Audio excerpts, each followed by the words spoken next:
As I work through these two pieces with you today, I want to talk about the 4 reasons why I believe that you should really be limiting your color choices, especially if you're a beginner. All right, let's get started.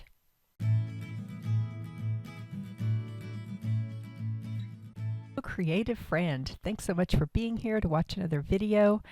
My name is Betty with Betty Frank's Art, and today I'm going to be showing you, first of all, I want to show you the substrate I'm going to work on before I get into the 4 reasons why you should limit your palette. So this is clayboard, and a couple of videos back I was asking, what can I try that is not the wood panels with the 2-inch side or the 1.5-inch side, and but is sturdy. And I had recommendations for gesso board and clay board. Now gesso board had a bit of a tooth to it. It was a little bit bumpy lumpy and it was okay, but I wasn't crazy about it because it did feel like I was working on canvas, and I prefer a very smooth surface. And so someone suggested clay board. All right, I am madly in love with clayboard. It is super smooth, super flat. I just kind of like glide across it. It's got kind of a shiny surface. So I didn't even add any gesso to it to give it some tooth because I just wanted to try it just the way it is. And so I am super excited about it. Here I'm showing you the colors I'm going to be using, and this one is completely dried out. Such a waste. I'm trying to like salvage a little bit of it there, but nope, it's completely dried out. So going for the ultramarine blue instead.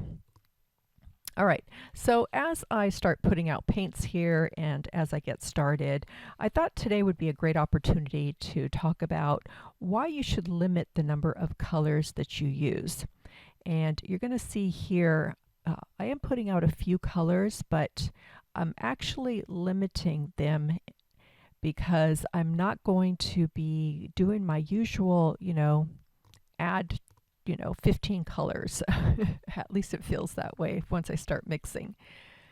All right, so here, actually what I've done here is I wanted to mix a black instead of pulling it directly out of the jar.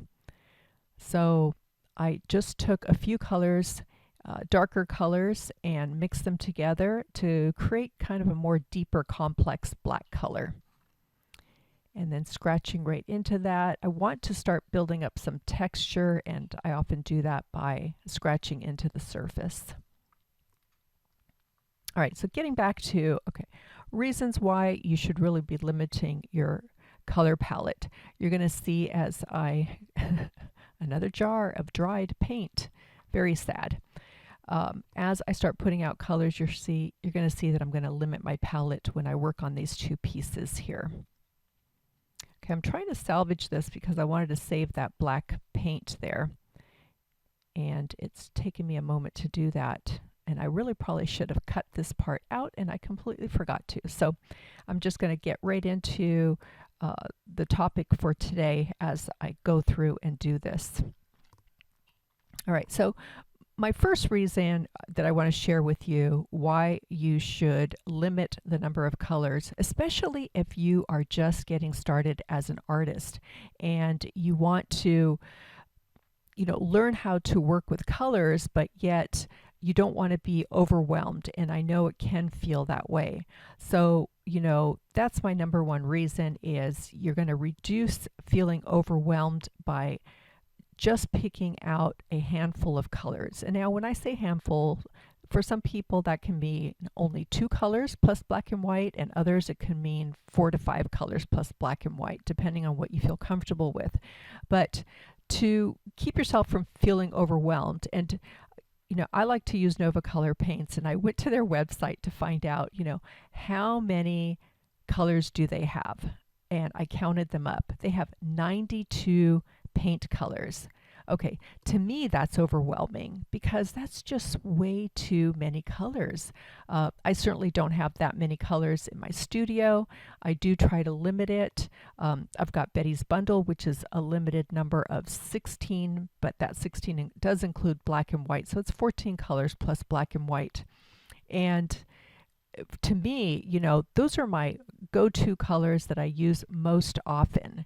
And I don't need a ton more than that. Granted, I do like to include some newer colors every now and then so that I add some more variety. So to help you with that overwhelm, cut back on the number of colors that you're using and really work on just simplifying it. So maybe start with 2 colors plus black and white, or 3 colors and plus black and white. And this is going to help you make it a little bit easier for you to actually focus on the technique, the composition, the values, things of that nature, instead of just being focused on, okay, I've got another color, what should I do with it, where should I put it? And also, is it even working with, the rest of the piece? So that last question, moves me into the number 2 on my list, which is, I'm all about harmonizing colors. I love to create harmony in my colors so that they speak to each other, they work together, they sing together, they play together. It's just, when you look at a piece that has been harmonized, meaning I've mixed colors together, then you can tell between that and the difference of a painting that just has colors coming straight out of the jar. I mean, for me, I can tell the difference because I don't feel that they're really working perfectly harmoniously together. And so my number 2 reason why you should work with fewer is so that you can create a more cohesive piece of art where the colors are just, they just look like they belong together side by side. And so when you end up limiting your colors like that, and you find this way of complementing each one, you're going to create a better unified look for your artwork. All right, so man, that was a long time of me trying to get all that dried paint out of that jar, but I was able to save some of that black, and I ended up using that black in other paintings afterwards. It wasn't a whole lot, but there was some there. All right, so I've got some basic colors that I put out here, and I was busy chit-chatting. I wasn't paying attention, but I've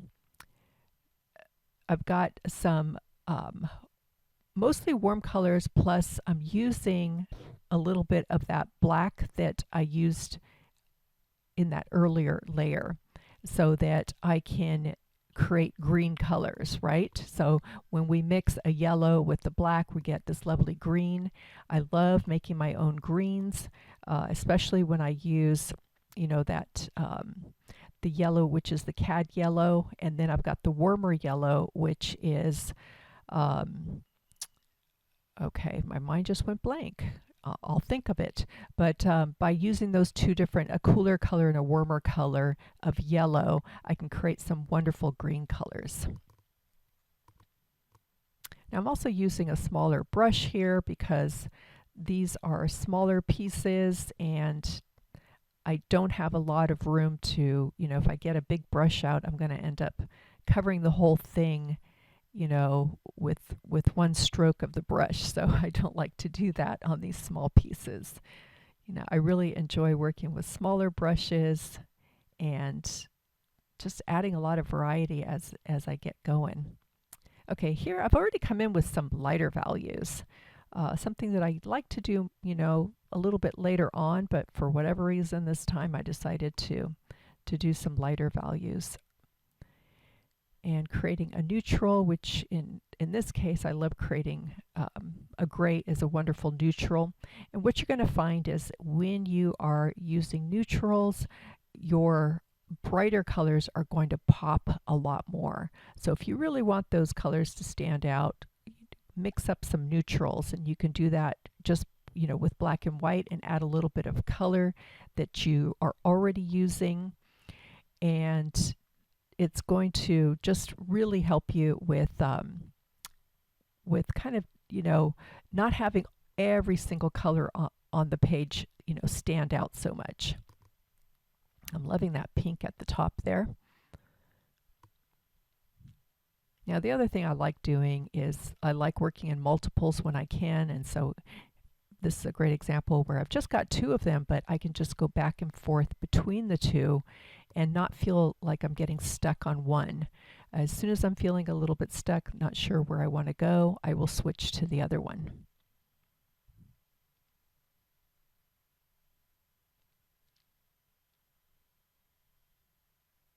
All right, scratching right into that wet. One of my favorite things to do. All right, coming back to black and just defining some of these so that, again, you know, in this case, I'm using black as a neutral so that you can really see those shapes stand out a lot more.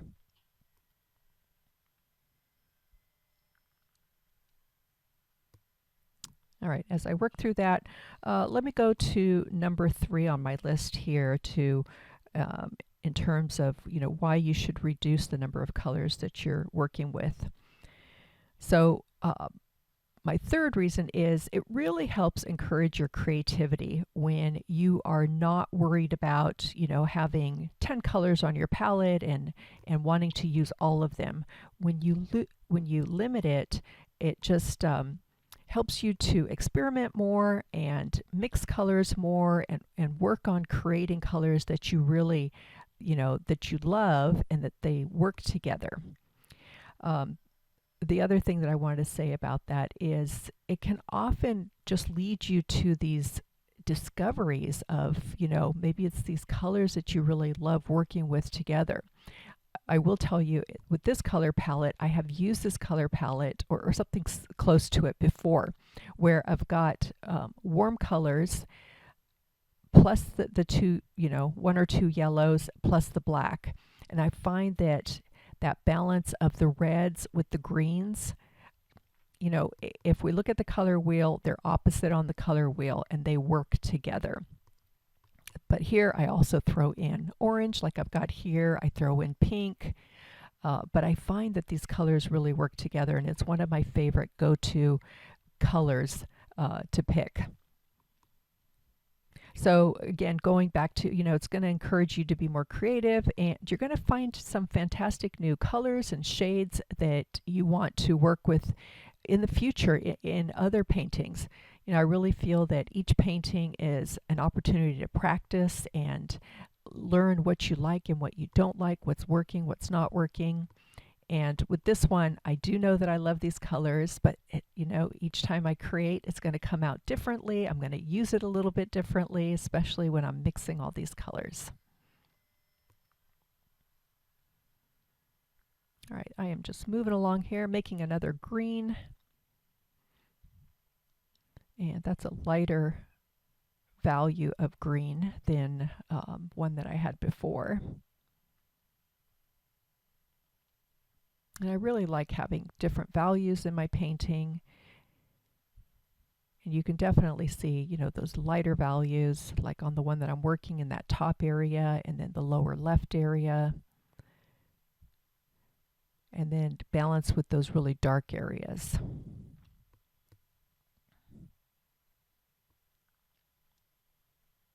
Now, one of my favorite things to do lately is when I am creating art like this, I'm sitting down, I'm very relaxed.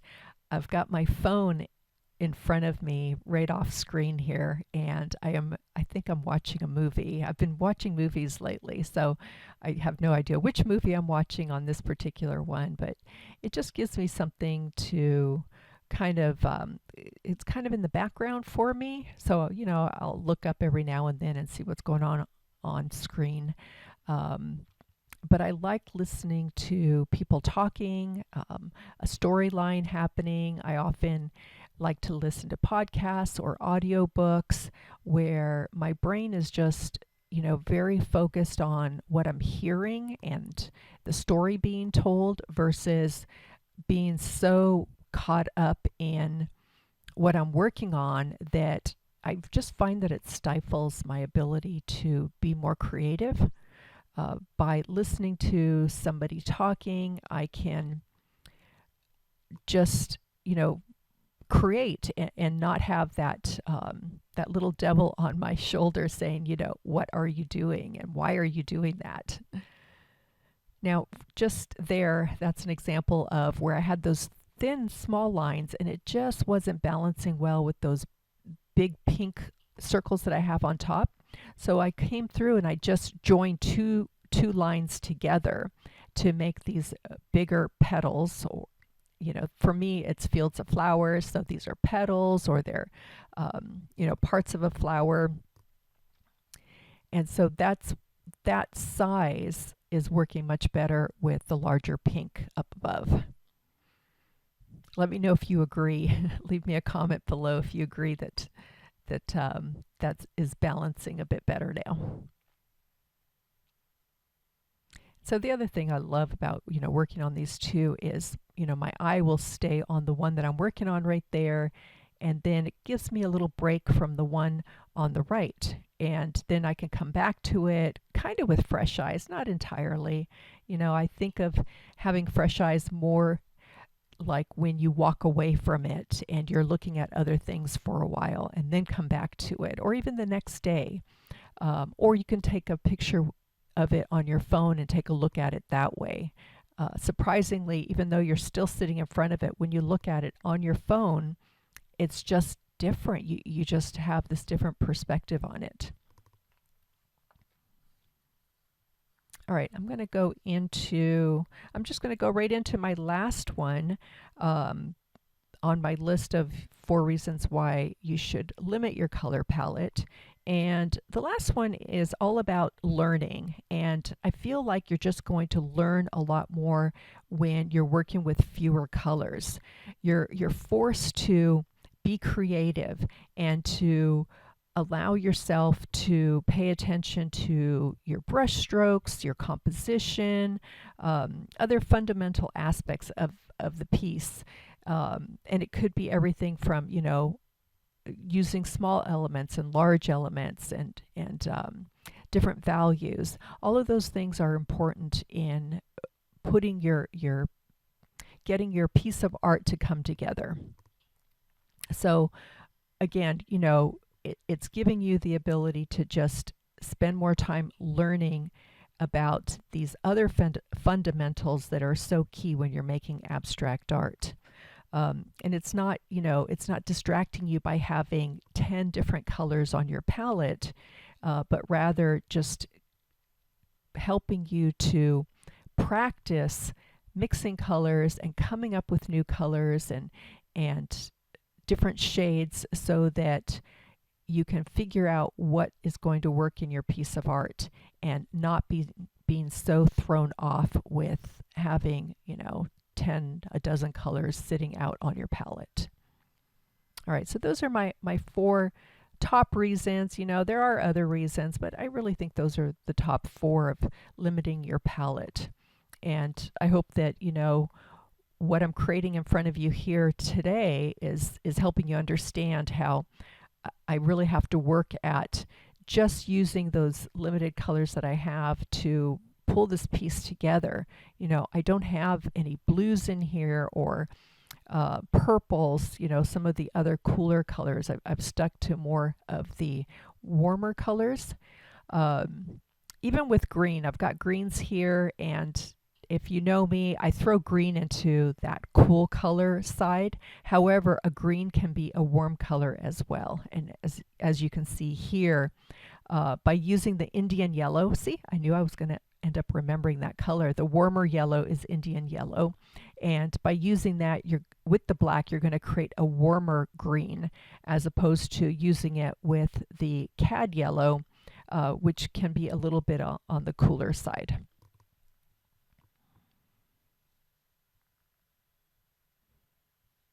All right, coming back through some of these areas. And, if you want to create a lot of depth and interest to your piece, don't be afraid to come back through and go over areas that you've already gone through once. All right, we're not done here, but I'm just kind of looking at it up close to see how it looks. So we're getting there, though. And if you've noticed, I have not stopped to dry this piece at all. And that's because I'm not switching between warm and cool colors. I am using the same color palette, and I'm not going to make mud by doing that. So there, I did grab some color out of the jar. That was the fluorescent pink, I believe. Just so I wanted to make each one of these just a little bit different in color, but I ended up kind of creating them all in the same color.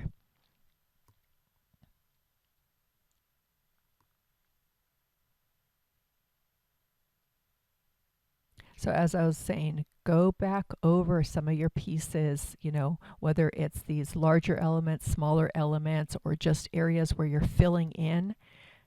Add some more depth to your piece by just going over it again. And it could be in a color that is very close, a shade that is very close to what you already have, but slightly different. And don't cover the whole thing, just leave, bits and pieces of it peeking through.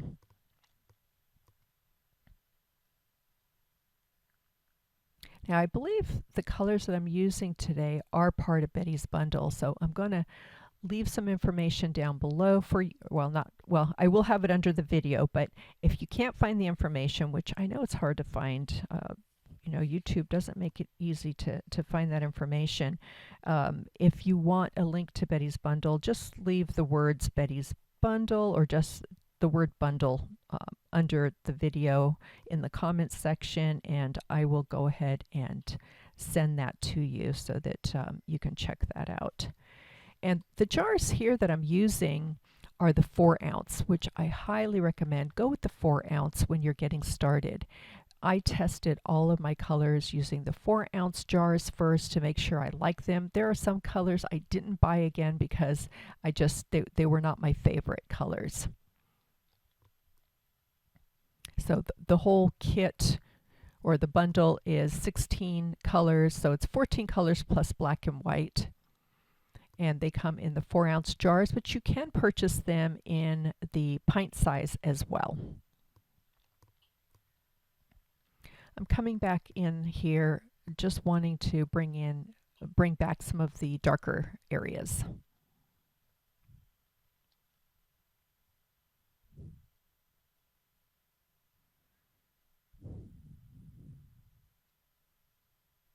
I think I'm trying to come up with a neutral. And here, coming in with much smaller element.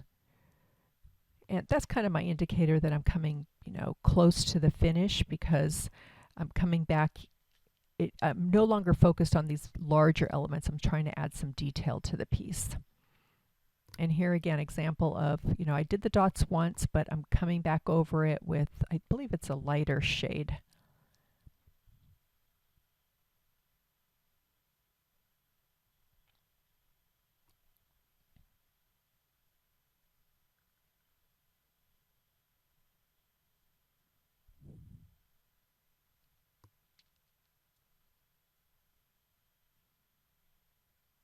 Now, when I kind of hesitate like this, it's truly an indicator that I am coming towards the end, because I can't figure out what else I want to do. And that's my way. I often get asked the question, how do you know when you're done? And for me, it's, I'm throughout the piece, I'm looking at composition. So do I have my larger elements? Do I have smaller elements? Do I have a good balance of the sizes, but also color? Is there a good balance of color happening? Do I have my values? Do I have the really dark, and do I have light? I usually always don't worry about trying to find the middle values, because that kind of tends to happen naturally for me. And I think it does for a lot of folks. So focusing on, getting the lighter and the darker is more important. And here I'm kind of hesitating because I think I was looking at my my cell phone and watching the video for a moment.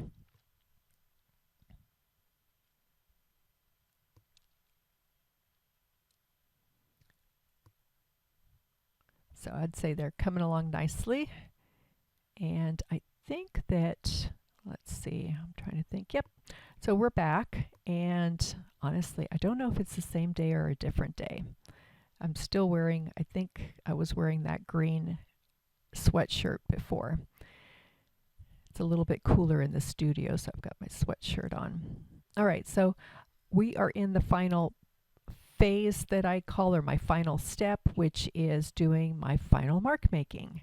And similar to what I did in the beginning, I'm going to pretty much use similar mark making tools. I've got, let's see, here I've got a Neocolor 2 crayon, most likely a 2, not a 1. The difference between the 2 and the 1 is not water soluble and the 2 is. I tend to use the 2 more often. And I've got another Neocolor. I love this color because it's very neutral. I think it's the ochre, and it's a very neutral color. And I want to go back and forth between the two pieces with each one that I pick.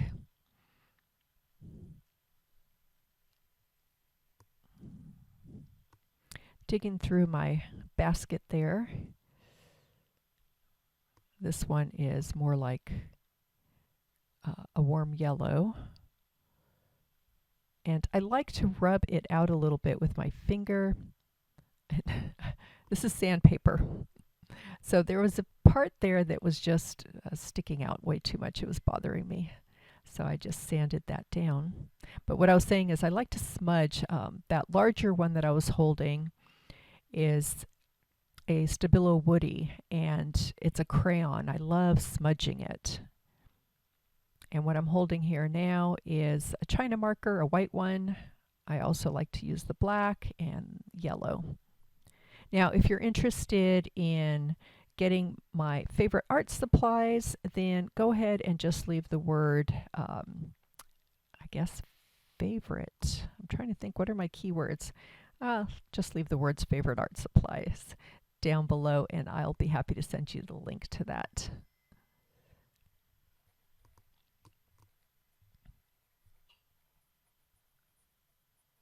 Okay, I'm signing these. I like to sign in pencil because, well, I've been known to mess that up and have to erase it and do it again.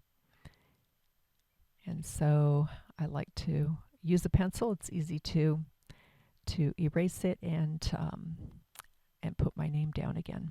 All right, I did slow down the video for this part so that you can see some of the detail. And I've got still images at the very end for you as well. So if you would like to learn from me, I would love to have you in one of my online courses. You can just leave the word courses down below, and I'll be happy to send that to you. I've got 4 of them right now that each one is an opportunity to learn how to create art in this manner, but also just to learn some techniques and tips and tricks that you can apply to your own artwork. And if you've tried gesso board or clay board, leave me a note below and let me know which one you like best. All right, that's that. And I'm going to show you some close-up pictures here. There we go. There's the first one. And there's the second one. I love the way they turned out. All right, if you haven't subscribed already, please do so here. I am trying to get up to 100,000 followers on here, or subscribers, so you can help me out with that. All right, wishing you a super fabulous and creative day. Take care.